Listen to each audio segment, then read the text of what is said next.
The year was 1923. Germany was a nation in turmoil. The First World War had ended in defeat just 5 years earlier, and the wounds were still raw.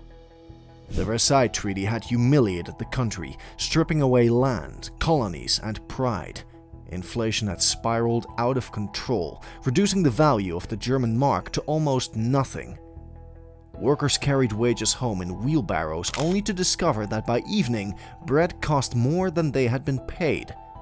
Riots erupted in the streets. Extremists of all kinds, communists on the left, nationalists on the right, fought for dominance. And in Bavaria, one city stood at the center of the storm: Munich. In 1923, Munich was a cauldron of anger and radicalism. Paramilitary groups roamed the streets. Political conspiracies brewed in cafes. Beer halls were not just places for drinking, but for politics, where speeches and rallies inflamed crowds night after night. Among these groups was the National Socialist German Workers' Party, the Nazis. Still relatively small compared to the major parties, but with one weapon the others lacked: a leader who could electrify a crowd with nothing more than his voice. Adolf Hitler had risen from obscurity, from the hostels of Vienna and the trenches of the Great War, to become the face of a new radical movement. Hitler looked to Italy for inspiration. Just a year earlier, Benito Mussolini had marched on Rome, seizing power in a bold gamble that transformed him from agitator to prime minister. Hitler believed he could replicate this. If Mussolini could do it, why not he? Munich, he thought, would be his Rome. But Hitler was not alone. By 1923, he had allies, men of influence who shared his hatred of the Republic. There was General Erich Ludendorff, the celebrated war hero who had once commanded Germany's armies. His name carried enormous prestige among veterans. If Ludendorff supported the coup, it would give Hitler credibility.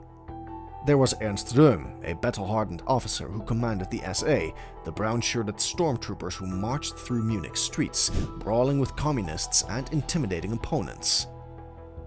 And there were Bavarian politicians and right-wing groups who dreamed of overthrowing Berlin's government, which they saw as weak, socialist, and illegitimate.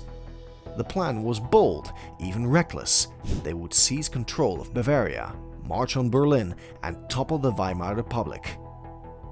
The chosen place was the Bürgerbraukeller, one of Munich's largest beer halls. It was here, on the night of November 8, 1923, that Gustav von Kahr, the Bavarian state commissioner, was giving a speech. The hall was packed with around 3,000 people. The air was thick with cigar smoke and the murmur of restless men listening to Kahr drone on about politics. Then, suddenly, chaos erupted. Adolf Hitler, flanked by armed SA men, burst into the hall. Shots were fired into the ceiling. The crowd froze. Hitler climbed onto a chair, his pistol in hand, and shouted, "The National Revolution has begun!" Confusion swept the room. Men ducked for cover, glasses crashed to the floor. But Hitler was not there to kill. He was there to seize control. He forced Kahr and other Bavarian leaders into a side room at gunpoint. There, Hitler demanded their loyalty. He declared that a new government had been formed, with Ludendorff at its head, and that tomorrow they would march on Berlin. Kahr hesitated. He did not trust Hitler, but under the barrel of a gun, he agreed, or at least for the moment. That night, outside the beer hall, word spread through Munich. Hitler and Ludendorff had launched a revolution. SA men seized key buildings, but their grip was weak. Many citizens were confused. Some were curious, others indifferent. Crucially, the Bavarian police and army units remained loyal to the government. The next morning, Hitler and Ludendorff made their move. Around 2,000 Nazis, SA men, and supporters gathered and began marching through Munich's streets. They carried flags, sang patriotic songs, and believed history was on their side. Hitler imagined himself at the head of a new Germany. But when they reached Odeonsplatz, near the Feldherrenhalle monument, they were met by armed police. The coup reached its climax. It was late morning, November 9th, 1923. The marchers approached the police line. Tension hung in the air. Then, suddenly, gunfire erupted. Nobody knows who fired the first shot, but within seconds, chaos reigned. Police bullets tore into the crowd. Nazis returned fire. Bodies fell to the cobblestones. 16 Nazis and 4 policemen were killed. Hitler himself fell to the ground. Some say he was pushed down as bullets whizzed overhead. In the confusion, he dislocated his shoulder and crawled away. Ludendorff, astonishingly, walked calmly forward toward the police, as if daring them to shoot. He was arrested on the spot. Within minutes, the dream was over. The march on Berlin had collapsed in a spray of bullets.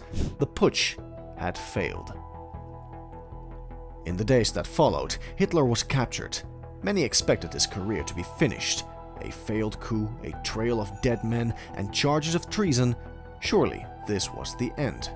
But Hitler understood something others did not. The trial could be turned into a stage. From the dock, he delivered fiery speeches. He did not deny his actions, he glorified them. He framed himself as a patriot, not a criminal, claiming that he had acted for Germany's salvation. He rallied against Versailles, against the Republic, against the traitors who had sold out the nation. Newspapers printed his words.